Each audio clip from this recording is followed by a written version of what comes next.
You're listening to PMN Tonga with John Pulu.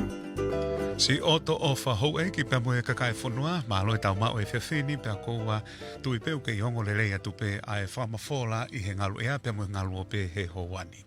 Ko e tau whakaike eke hono hoko, pe ko e interview hono hoko, ko talitali fie ai tokoni share ai Tonga, Aotearoa Tonga Relief Committee, o ku tokoni share ai Honourable Jenny Salesa, ko e whakafonga wharea rea whokieni, pia ku kaupe he kautake tau fonua, pia ku ne talitali mai I he laine telefoni he taimeni. Si oto ofa, malo I lau maari e Jenny.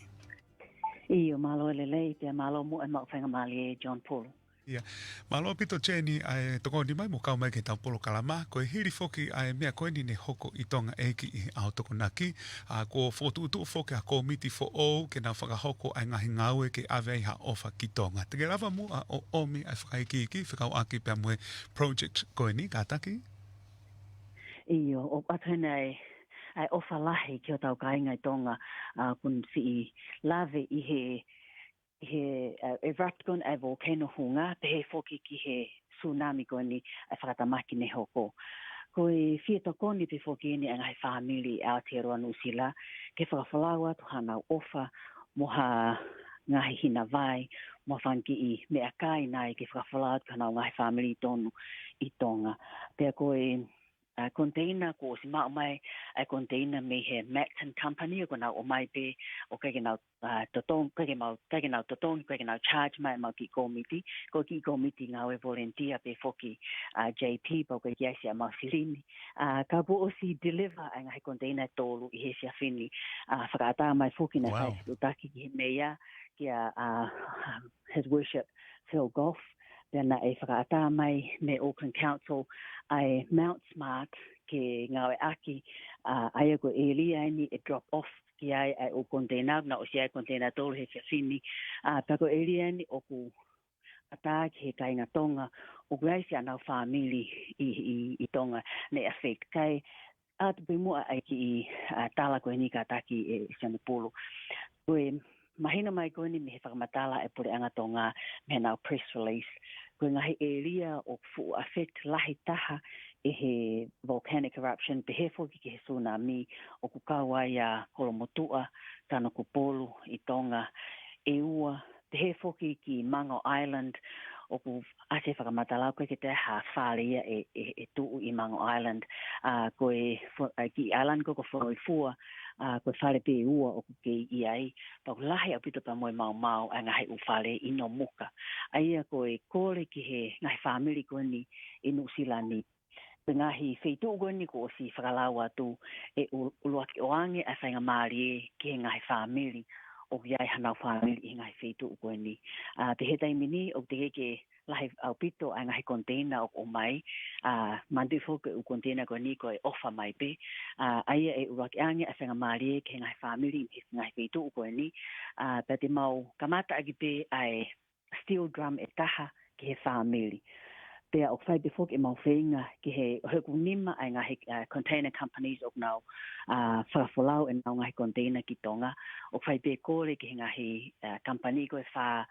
o toe. Pakapau o te aim hana ofa mai pea e toi whai lewa ha toi o atu a Faingamalie ki ngahi family kehe. Pe toi o atu a Faingamalie ke ua nai e talamuka ko e tau kamata te tau kamata pe e talamu e taha ki he family e taha. Ai koe tutu uni koe ngahi hina vai whi mau he taimini mo ngahi mea tokoni non-perishables pe koe ngahi mea tokoni koe na e kai vaveni peha ni kowe hufanga pe whatapu, Koia e John Pulu he koe whi mau me koe mahina mai me Tonga o ku kamata ke no ai vai ai koe ngahi hina vai ngahi mea hange koe laise mahoa a suka ngahi anga mea anga mahini koe o ku fuoloa pe lau mahina a ene tolonga na koe whakamanata pe ko tau kainga koe tengu ke aluai o whai ha so pingi ke mau mea tokoni ai asi o family koe ngahi mea pehe koe mea pe koe te ke si mau mea tokoni ai koe mo family New Zealandi ai pe mua ai mea tatau ke ave ki ho family koe I Tonga o mua e o mai ha ngahi mea o kum me expire pa ko hangai mea e koe ke whi kuki e koe ke si mau mea tokoni mea ai ko ia ko mea lele na ke lave mai ai he toki ai pe foke Faingamalie ki ha taimi a make he kapau wahani he unau whi ma o ke ave ha nau whare pe koe ngahi mea e lava tokoni ke toi langa fo owa e ngahi api ka koe whi ma o he taimi ni ai vai pe mo mea tokoni koe ni whakawai taha pe koe whi ma o viviri Mt Tonga Ko ia, o fetu'utaki mai ai toko ua kia te au tuataha mi tauranga, o ku toko lahi ai si kakai o nau ngā ue ai, o ki ai hanau famili i tata, mantuna e kaumo a tata i he extensive damage, i he mea kona e hoko, pena e fetu'utaki mai mo toko taha o ku langa, te nau lava ave ha whangi whare ki ave ki tonga ke langa, kia te au koe tokoni eni medium to longer term, ai ngai ave ngai langa nau langa ka koe tokoni fika ola ki hangeko ke lau ki ai e John Pulu koe ave ai tokoni whakahina vai pia moha ne akai. E Jenny na to eha ngahi tutu uni makehe ko hi foke o tau kei whanonga mo e COVID i hongo fu mahi wa. What's your message for people that are coming to deliver the ngahi talamu koe ni pe koe ngahi ofa ke ave ki Tonga? Ko whakamanatu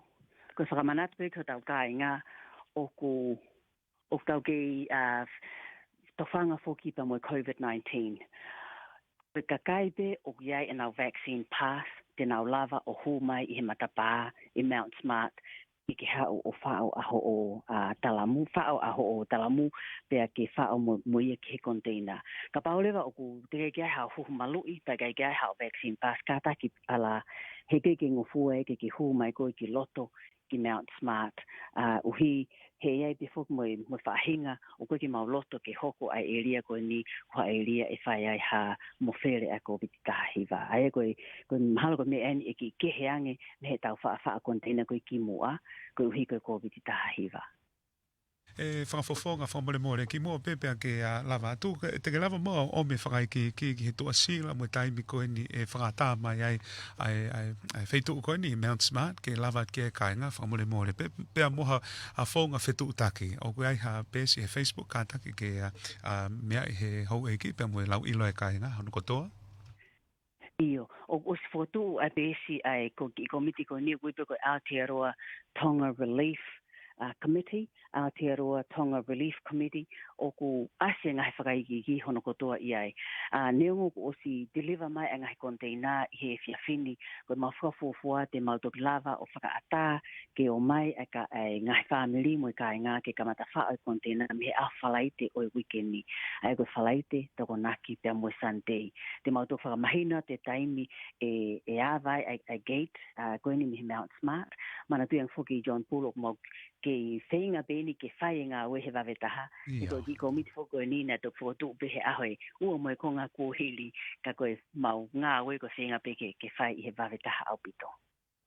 Whawhetai pia malo pito e si tokoni mo e ofa fonua Honourable Jenny Salesa mau ofa la het kia koe pia mo e whatongia koe na mau teo ki ai.